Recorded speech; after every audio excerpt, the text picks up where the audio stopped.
Hey fellow citizens, what's up? Welcome to the channel. My name is Tony. This is the 15-minute gaming channel, and it's a quick video just to let you know that Star Citizen Alpha 3.13 is now in the PTU, which means if you're concierge or subscriber, you can go and check it out. Now, if you don't know how to do that quickly, if you go into your account settings on the Robert Space Industries website, go to settings.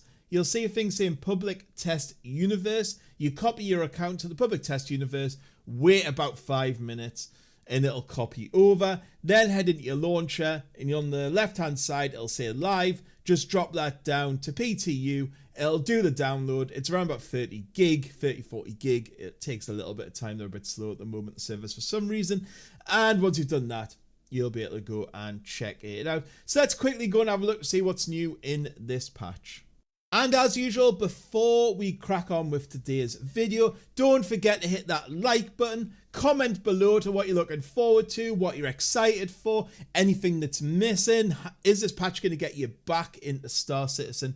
That sort of thing. And don't forget to hit that subscribe button and especially that notification bell so you can see when new videos go live. So without further ado, let's crack straight on with it. I'll put a link to the full patch notes in the description, so I'm just going to go over the main features in this one, like the main new things. So we've got hull visual degradation, which basically means visual wear and tear to player ships. You've got vehicle names and serial numbers, so you should have had an email by now if you own one of the ships that you can put serial numbers and names on, and pick the name. So I picked up 15-minute game on my Mercury Star Runner. Ship-to-ship docking version 1. This basically adds the ability for the Merlin snub ship to dock and undock with the Connie, and also then this will go into things like docking with space stations for bigger ships like the Hammerhead and stuff like that. Reputation UI, so if you've ever played Elite Dangerous, you know you can see your reputation as you go through the game. That's what's coming into Star Citizen now, so you'll be able to visually see what your rep is and how you stand with different factions in the game. Object push and pull mechanic, allowing players to grab some larger objects and move them around in the environment. So this is kind of going to be trolleys in the world, which you'll be able to move around and put things on. Mounted gun aiming T0. So basically it's going to be mounted guns around and you'll be able to pick them up and move them around. You've also got the Tumbril Cyclone MT, which is the missile version of the Tumbril. So if you're on a planet, a ship flies over you, you'll be able to fire some missiles at it. Locations, we've got cave entrances, which is that drive-in and sinkholes. So there's 2 new cave entrances, so you actually be able to park outside and then drive your rover in. So you'll be able to take Tumbril, the rover, the Ursa, that sort of thing. Or you'll have to actually fly in and then go around. New asteroids, so they've updated the asteroid to be a bit more realistic with a more organic asset workflow. Non-commercial room overlays, so basically there's going to be a bit of a change to how they look, so they're going to drop a lot of the advertisements, some of the coverings, make them a little bit different in the refinery stations to elsewhere. There's also the usual system polish, which is visual improvements. Route harvestables, so the Degnaus route, and it's found in the shallow coastlines of Hurston. Force reactions T2. So this is a new stagger. So instead of just falling over, if you get hit, you might stagger a little bit, or when you're in a ship, you might stagger, you might fall into a wall, that sort of thing. Shield version 2. This is all to do with the signed distance fields, or SDF. You may have heard that around quite a lot.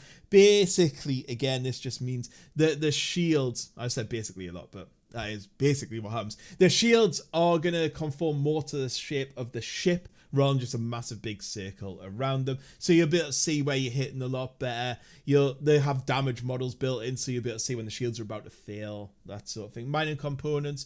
So there's going to be mining subcomponents that allow the players to customize their lasers to suit certain jobs. Law system improvements. Updates to the law system, which include proxy crimes.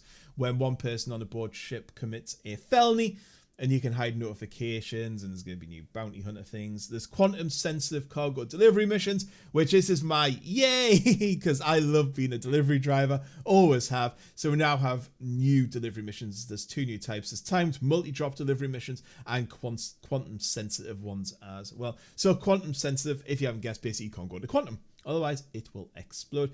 FPS missions to caves. So there's 3 new mission types in a cave, which is assassinations, bounties, and clear.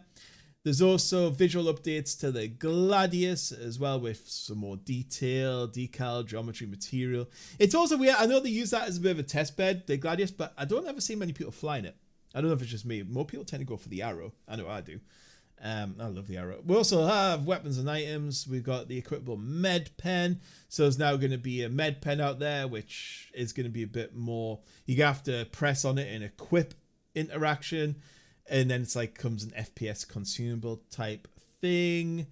Added Drake Buccaneer spinal mount turret to the in-game shops. There's also some new core tech as well, which has added new profile options to Tobii Eye Tracker and a user folder location. There's also the usual server fixes and stuff like that. And finally, there is also new issue council testing. So this is where you log your issues. The link is in the thread. There's also a boatload of new known issues and bug fixes, but I'll let you read them on your own. So yeah, that is it, guys.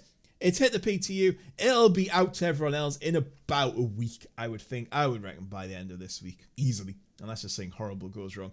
So I hope you enjoyed this video. Comment below. Just remember to like, subscribe, that sort of thing. Thank you very much for listening, and I'll see you on the next one. Goodbye.